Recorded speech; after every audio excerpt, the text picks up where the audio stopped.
Hey, horror fans, once again, it is me, the Horror Mizamani GN. I want to welcome to you to Wildeye Week 2023. Yes, ha ha ha ha.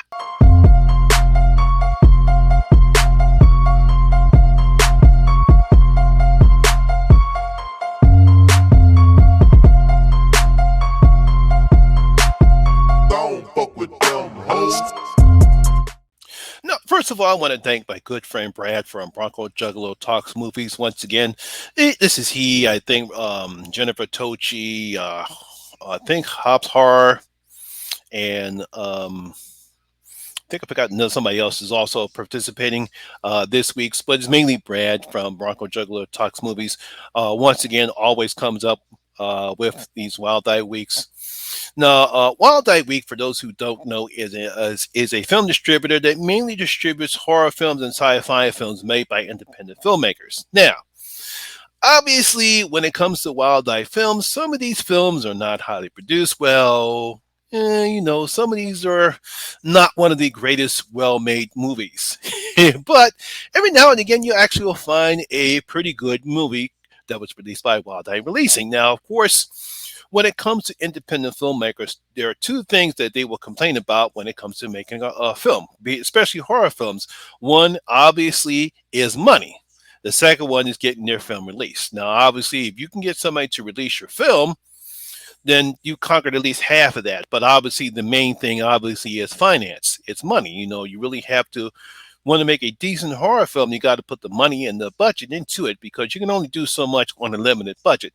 And some of these films, you can see that based upon their budget, it's not pretty good. But then again, you can still have a decent horror film on a limited budget. And sometimes you will find some decent movies that was released by Wildeye Releasing. But we always want to celebrate independent filmmakers because it's very hard to get a film made, let alone trying to get it released. And it's good that Wildeye Releasing is giving these filmmakers a chance to send their projects out there, and maybe you might find a diamond in the rough, and they get picked up by other decent filmmakers, and they're on their way. But that's enough of rambling on. Let's go on ahead and start Wildeye Week with day one.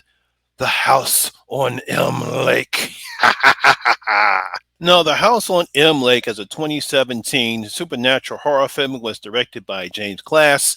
It was written by James Glass and Shannon Holliday. Now, the film stars Rebecca Hermani, Andrew Hollingworth, Faye Goodwin, Lorena Andrea,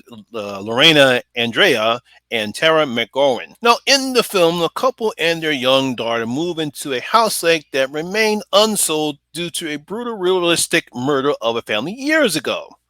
Unfortunately, soon they realize that a dormant evil has been awakened, a possessive force that has preyed upon unsuspecting families for like there's 4 generations. I want to give James Clash credit because he does do a good job in setting the tone of the movie. You can see that the film is very well produced, very nice production wise. It's set somewhere in the UK because they almost all the actors come from the UK, so it's a nice setting. It's in an isolated area. All by themselves. And so, he does a good job in setting the tone. So you will give James credit for setting the tone and the atmosphere for a movie like this. Unfortunately, that's the only thing he got right in this particular film. One of the problems is the film is very boring. It's like, look, we've seen this setup before. There's obviously when the film goes along, when Eric finds a book looks like it was written in blood. It has a lot of crazy notes in the film and some old Polaroids, and some weird shit starts to happen. It doesn't take long for the weird shit start to happen in this film. So you got to give James credit for that, for at least getting everything set up. Because when the film begins, we see this man murder his son and his wife. And then later on, we see Eric, Haley, and their daughter Penny move into this house. And we know that some weird shit's going to happen. So it doesn't take long for that to happen. But again, it's just boring. Now, obviously, when I looked at James's IDBM page, he also directed Mother Krampus in the same year, and I don't even want to go there about Mother Krampus. But again, it's just very slow pace, and when you have a film like this, especially with a limited cast, because there's not that many people that star in this film, and you have a limited cast, that means the cast, especially the actors that play Eric and Haley, they're going to be the ones that have to carry the film. And no offense to the actors, they can only do so much with the script that they have.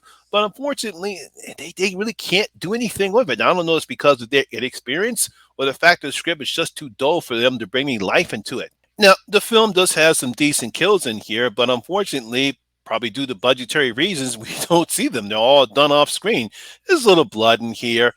Some of these scares are a little bit effective, but again, probably due to budgetary reasons, they're not frightening. It's really not scary. Not to saying that they're that's something we haven't seen before. But when you're in limited budget, you can only do what you work with, and then we get to see some like scares. I did like Penny's interactions with the child that was murdered in the first one. I thought that was pretty cute. And again, there's really nothing wrong with that. It's just the fact that unfortunately James's style of directing doesn't give the actors any type of emotion or any type of way for them to be an effective supernatural horror film. Yeah, so again, no offense to Becca and Andrew, they really try to make people believe that they're a couple. Basically, it doesn't take just later on we find out the reason why they moved into this secluded area due to an event that happened earlier in the film. But unfortunately, due to lack of character development, it doesn't give the audience, doesn't allow you to care for what happens to this film. She has interactions with her friend Crystal, and it's not nothing really spectacular here. We have the presence of a psychic that comes in, played by Tara McGroin. She was also in the movie Mother Krampus. She was in that particular film, so she's worked with them before. But I really don't know. But it's just unfortunately with James's direction style, he doesn't give the film any type of heart or allows the actors to emote enough for to make the audience care what's happening on the screen. So, while this is not one of the worst films I've seen from Wildeye releasing, but unfortunately, it's kind of meh. It's really nothing exciting happening. We've seen all this before. Obviously, you're going to get vibes of The Evil Dead and maybe Poltergeist and some other type of films that we've seen before in this type of setting. And like I said before, you really can't fault the actors, which mainly just because of James and Shannon's script and his direction doesn't allow this film to become the potential it had to be if he gave the film some heart. So there you have it. Now keep in mind when I do these Wild Eye weeks, I don't give out any scores or anything like that. But if I did, this would be probably a 1.5, probably maybe 1.5, maybe close to uh, 2. But like I said before, really not much you can do with this one. Just add a better direction. Like I said, set pieces are fine, location is fine, the production style was pretty good. I like he really tried with the practical effects. But obviously due to a limited budget, he really couldn't do much than what we have right here. So, like I said, not a bad film, just dull and boring. So there you have it. That is day one for a Wild Day Week. Hope you did enjoy it. And if you did, please give it a thumbs up, like, and share. It does help out with the YouTube algorithm. Also, if you're new here, please hit that subscribe button. Ring that notification bell. That way you'll be notified anytime when I put up new videos such as this one.